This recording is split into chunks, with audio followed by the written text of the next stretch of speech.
Hi guys, this is Moti from Athletica, and in this video we're gonna break down how you can hold a handstand longer.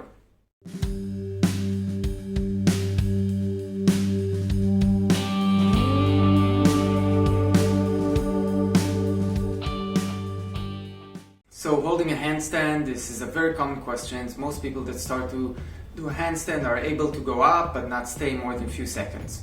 How can you improve your handstand? How can you stay longer and be more stable? There are a few very common issues that all of us are pretty much handling, and we need to break it down. There are a few issues and it's a bit different for each person. But basically I can think of 7 important reasons that all of us are struggling with. And the first one is by starting with our base. We need to have a strong foundation, a solid foundation, and our base when we're doing handstand is our hands and fingers. First issue is that we're collapsing to the external parts of our hands and the internal part is lifting.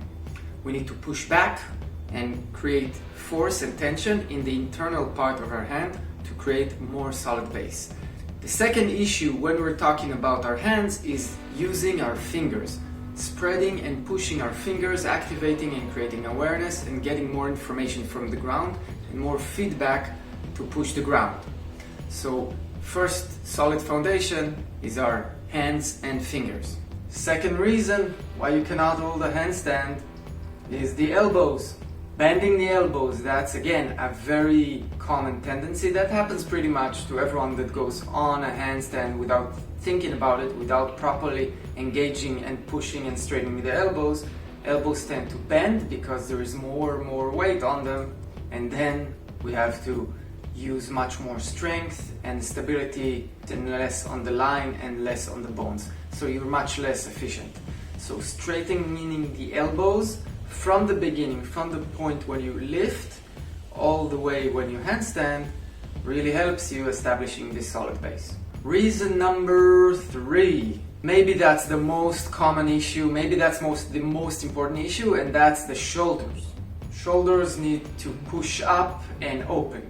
These are 2 separate motions, 2 separate movements that the shoulder has to do, and they're not easy because first of all, pushing the shoulder up towards the ear, like this, really strong. That's really important not to collapse, because when we collapse all the structure, we use just all the wrong muscles. We really have to remember to push the shoulders as much as we can, and also open the shoulders. So a closed shoulder, this is a closed shoulder, and this is an open shoulder that creates the line from the spine. Just a straight line that continues the spine makes us much more straight. That's the straight alignment, that's the line that we want to create. So opening the shoulder takes time, takes range of motion, and for some people it's easy. They already have that range of motion, but some people it takes years to open up the shoulders, and it doesn't mean that they cannot hold a handstand. It just means it's less efficient and usually based and relied more on strength and less on technique.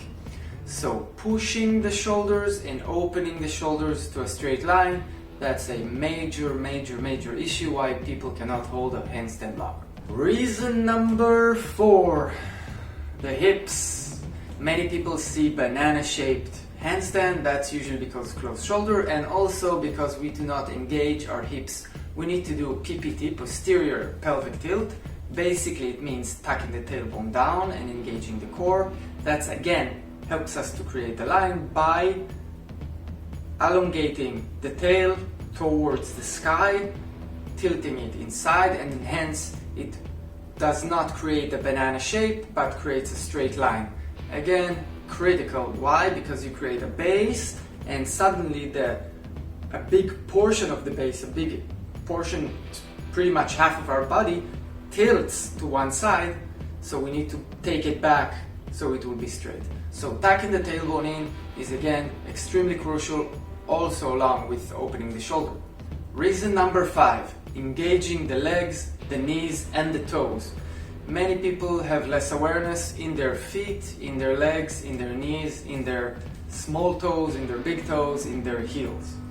And what happens is that we maybe can control the first half of our body, which is our hands and torso, but then we've got the legs, which are like branches on a tree is moving back and forth, and you can imagine how hard it is to balance a structure which the top of it is just moving like this and the bottom of it is very thin. So engaging the legs, the knees, pointing the toes, taking the knees and activating the legs really helps us to straighten the line and also prevent too much being wibbly wobbly, being wibbly wobbly or something like that. After we've gone through all these alignment issues that are very common, we also need to address the issue of strength. As long as you're using bad technique, you can compensate with strength. But if you don't have that strength and you don't have that technique, then it's kind of an issue. It takes time to build technique and it takes time to build strength. You need to be able to hold a handstand with a wall at least for 10 to 20 seconds. If you cannot hold 10-second handstand with the wall, you probably need to strengthen a bit more with the wall before you start practicing outside with no walls, with no assistance. So some basic strength, some fundamental strength of the shoulder blades and the core is still required even if you have good technique. Reason number 7. There are a lot of pointers, there are a lot of things to remember when we're holding a proper handstand. Pushing the shoulders, straightening the elbow, engaging the core, using the fingers, long neck, tucking the tailbone, pointing the toes. A lot of things to remember at the same time. And usually when we have to remember so many things, we tend to forget to breathe. And the breath is extremely important. You can hold a handstand without breathing, but basically you're just waiting until the air and the oxygen is gonna finish in your body. So thinking about breathing is not easy, especially because when you start inhaling and exhaling, it moves your body and many times it just takes you out of balance. But if you do it slowly and carefully, then you are able to be calm and generate oxygen in the blood, and then your handstand can hold much longer. So let's recap. We had alignment, we talked about fingers, we talked about elbows, shoulders pushing and open, tucking the tailbone, elongating the trunk, activating the legs, and breathing. So all these pointers are very important, and if you're just starting to do a handstand, then you're probably not doing all of it, and you probably need to point out these specific issues. So try when you're handstanding, actually think every time about a specific thing and start from the bottom up. Start only with the palms and then with the elbows and then elbows and shoulders. Every time add one more thing, master it, and then add another thing. Take a picture of yourself, take a video of yourself and see how much banana back you have, how much is the shoulder open. Sometimes we think we have the range of motion, but eventually when we go up on our hands, we see that the shoulder shrinks and collapses. That's it, guys. Hope this video helps you. Hope you like the content. If you have any questions, feel free to comment, share and subscribe. If you're new to this channel, check out all the videos. My name is Moti from Athletic Health. See you in the next video.